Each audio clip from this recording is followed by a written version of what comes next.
o'tadi ishchilar. Samarqand viloyatida qurilish sohasida sifat va xavfsizlikni ta'minlash maqsadida tizimli nazorat ishlari davom etmoqda.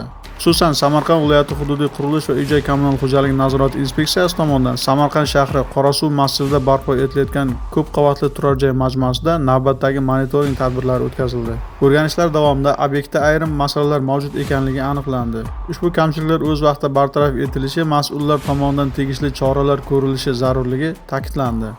Biz navbatdagi nazorat tadbiri davomida ko'p qavatli turar joy binosini qurilish montaj ishlarini o'rganish obyektga yetib keldik.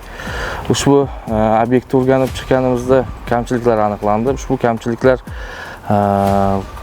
ya'ni qurilish maydonida umuman xavfsizlik qoidalariga rioya qilinmaganligi, materiallarni saqlash qoidalariga rioya qilinmaganligi, qurilish turizmida esa binoni serdechniklari, ya'ni metallический serdechniklari zangga qarshi ishlov berilmaganligi, ayrim devorlarning gorizontal vertikal shoflari to'liq to'ldirilmaganligi va hududda yong'in xavfini yuzaga keltiruvchi material, ya'ni taxtalar, har xil bir chiqindilar vaqtida tozalanmaganligi, shuningdek ishchilar maxsus kiyim-bosh, xavfsizlik kaskalari bilan ta'minlanmaganligi va qavatlar o'rtasida va lift shaxtalarida maxsus to'suvchi to'siqlar bilan vaqtinchalik qilinmaganligi, ishlar bajarilmaganligini aniqladik. Ushbu kamchiliklar yuzasidan bajarilishi majburiy bo'lgan yozma ko'rsatmalar berilib va ushbu yozma ko'rsatmalar belgilangan muddatda bartaraf qilinmasa,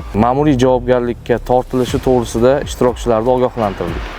Ta'kidlash kerakki, bu kabi nazorat tadbirlari qurilishda kamchilik izlash yoki kimnidir jazolashga qaratilmagan.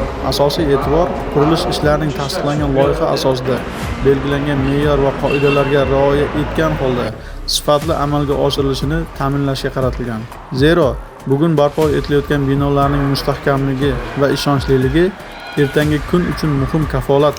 Bu kabi nazorat tadbirlari doimiy ravishda davom ettiriladi.